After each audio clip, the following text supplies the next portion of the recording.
Aujourd'hui, je me suis installé au pavillon de l'Arsenal à Paris, où se tient l'exposition Paris Métropole 2020. Car ces dernières semaines, je vous ai parlé de l'histoire de Paris, mais qu'en est-il maintenant de son futur?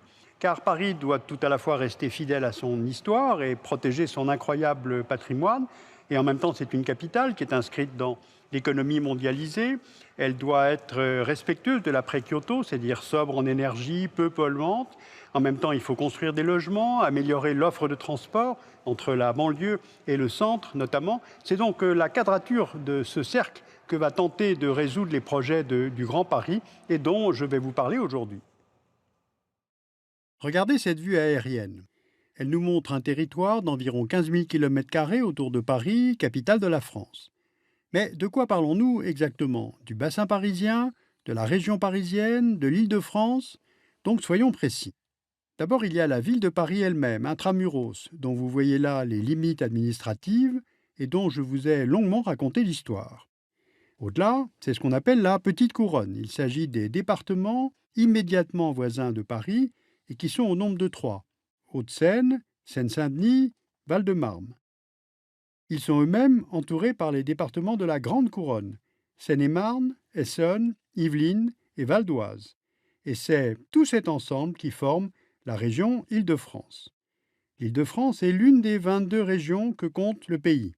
Elle occupe moins de 3% du territoire, mais regroupe 19% de la population française et génère à elle seule 31% du PIB national.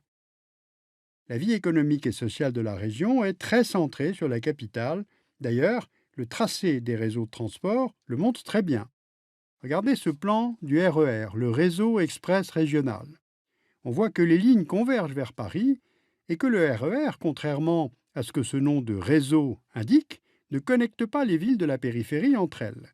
Ce réseau est certes très étendu, mais il est aujourd'hui vieillissant et surtout saturé. D'abord par manque d'investissement, mais surtout parce que la région parisienne a connu une croissance démographique très importante, plus 20% dans la petite couronne entre 1999 et 2009.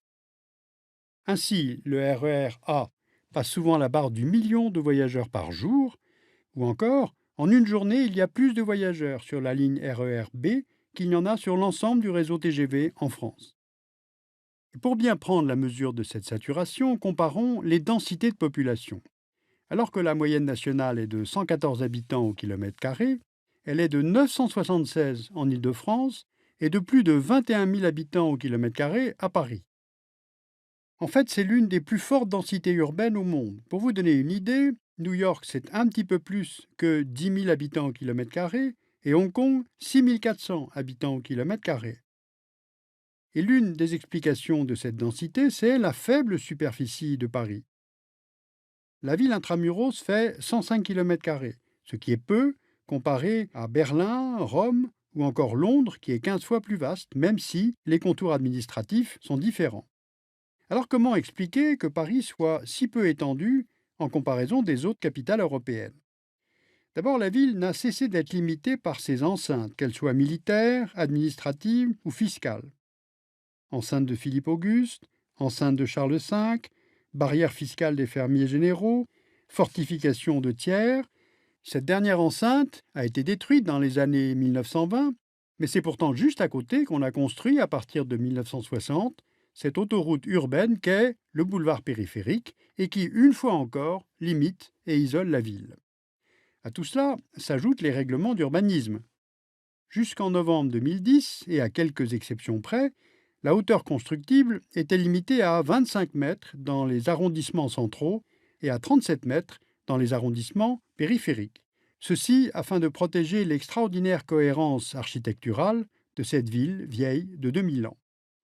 Donc résumons: superficie restreinte, densité de population importante, hauteur de construction limitée et les flux domicile-travail qui convergent tous vers Paris. Résultat, Paris étouffe. Alors que faire? Eh bien, il faut imaginer un Paris plus grand, un Paris agrandi, en somme, un grand Paris. D'ailleurs, l'idée n'est pas nouvelle. Au XIXe siècle, Napoléon III rêve déjà d'une capitale qui s'étendrait de Saint-Germain-en-Laye aux environs de Chelles. Puis dans les années 30, l'architecte et urbaniste Henri Prost établit un plan directeur de la région parisienne. Il propose de désenclaver Paris par de nouveaux axes routiers et surtout par une redéfinition du périmètre d'urbanisation et des banlieues qu'il voit comme les portes d'entrée de la capitale. L'idée d'un Grand Paris revient à la fin des années 2000. On peut retenir trois éléments des chantiers à prévoir: la gouvernance, l'urbanisme et les logements, et les transports. Commençons par les transports. Baptisé Grand Paris Express, le réseau que vous voyez là doit répondre aux nouveaux besoins en matière de transport et favoriser une plus grande attractivité de la région. Il s'appuie sur l'ouverture de nouvelles lignes et sur la modernisation et l'extension des lignes existantes. Ainsi, la ligne 14 est prolongée au nord en direction de Saint-Denis et au sud jusqu'à l'aéroport d'Orly. La ligne 11, après un premier prolongement, atteindra Noisy-Champs en 2025 et sera alors connectée au RER A et aux nouvelles lignes qui contourneront Paris. Regardons justement ces nouvelles lignes prévues. La ligne 15 sera opérationnelle en 2030. C'est un métro enterré d'une capacité équivalente à celle de l'actuel métro parisien. Elle dessert le quartier d'affaires de la Défense, relie les villes de la Petite Couronne, ce qui permet d'aller d'un point à un autre en évitant de transiter par le centre de Paris. La ligne 16 devrait ouvrir en 2023. C'est une ligne de métro automatique qui va désenclaver les banlieues est les plus éloignées de la capitale et les relier aux lignes A et B du RER. La ligne 17, prévue à l'horizon 2027, doit connecter les aéroports de Roissy-Charles de Gaulle et du Bourget et ainsi permettre la desserte vers Paris. Et pour finir, la ligne 18. Elle reliera en 2030 l'aéroport d'Orly à Versailles en traversant le plateau de Saclay, qui est un important pôle d'enseignement et de recherche scientifique. Après 2030, un prolongement est prévu jusqu'à Nanterre, autre pôle d'enseignement, avec son importante université. Au total, ce sont 205 km de lignes, 72 nouvelles gares, le tout pour un budget estimé actuellement à 30 milliards d'euros. 2 millions de voyageurs par jour sont attendus sur l'ensemble de ce réseau qui reliera les zones d'habitat, les aéroports, les grands pôles de compétitivité et donc les bassins d'emploi. Deuxième aspect sur lequel je voulais m'arrêter, les projets d'urbanisme et d'architecture. En décembre 2007 est lancée une consultation internationale pour l'avenir du Paris métropolitain. 10 équipes internationales proposent alors leur vision d'un Grand Paris en tenant compte du protocole de Kyoto sur le climat. Parmi elles, un projet tout à fait original, c'est celui de l'architecte et urbaniste Antoine Grimbach. Son idée, c'est que Paris doit se tourner vers la mer, via Rouen et Le Havre, par la vallée de la Seine. Paris est en effet une des rares grandes métropoles internationales qui n'est pas à l'embouchure d'un port. Or, le transport maritime est stratégique sur notre planète mondialisée. Au XXIe siècle, selon Grimbach, le Grand Paris doit donc se doter d'un pôle fluvio-maritime pour rester une ville de rang mondial.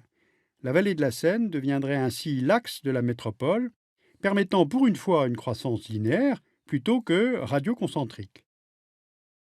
Mais cette consultation, lancée en 2007, n'était pas un concours d'urbanisme, juste une sorte de brainstorming, ce qui signifie qu'aucune étude n'a été sélectionnée pour être réalisée. Alors où en est-on aujourd'hui ? La réflexion se poursuit au sein de l'Atelier international du Grand Paris, qui regroupe les 10 équipes ayant participé à la consultation de 2007, plus 5 équipes supplémentaires. Mais paradoxalement, ce groupement d'intérêt public n'est pas un interlocuteur au ministère du Logement, où se prépare pourtant une loi sur l'urbanisme et le logement. D'où une certaine amertume de ses participants devant cette incohérence. Par ailleurs, de nombreux projets architecturaux ponctuels et de tailles diverses ont été intégrés au Grand Paris, à l'image de la tour Triangle. Haute de 180 mètres, elle sera au cœur du parc des expositions de la Porte de Versailles, et avec ses 42 étages, elle devrait transformer le parc des expositions en un ensemble tertiaire reconnu à l'échelle internationale. Les travaux pourraient commencer en 2013, mais un collectif de riverains s'oppose au projet, ce qui pourrait repousser l'échéance. D'autres projets sont en cours de réalisation, comme la restructuration du site des Halles dans le premier arrondissement de Paris. En fait, le Grand Paris, c'est plus de 600 projets de toutes sortes et vous pourrez mieux les découvrir en venant au pavillon de l'Arsenal. Vous pourrez manipuler cette très grande maquette numérique qui est là dans mon dos et qui porte sur l'avenir de la capitale de la France. En fait, si on résume les grandes problématiques, d'abord Paris a besoin de plus de logements. Il faut améliorer l'offre de transport entre banlieues et entre les banlieues et le Paris-Centre, alors que Paris Intramuros a très bien réussi à réduire la place de l'automobile, et franchement, tant mieux. Construire plus de logements, et puis il y a aussi les problèmes de cohérence, de gouvernance, de coordination, car nos millefeuilles institutionnels créent des rivalités entre les communes, la ville, la région, l'État, et cela entraîne évidemment un certain nombre de déperditions et de pertes d'efficacité. Donc, est-ce que toutes ces institutions sont prêtes à se doter d'un outil de gouvernance plus ou moins commun?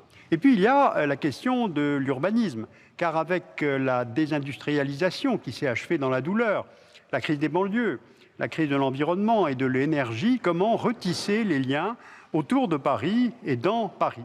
La capitale de la France peine à urbanistiquement, institutionnellement, socialement et donc mentalement à dépasser cette coupure, cette frontière que forme le boulevard périphérique.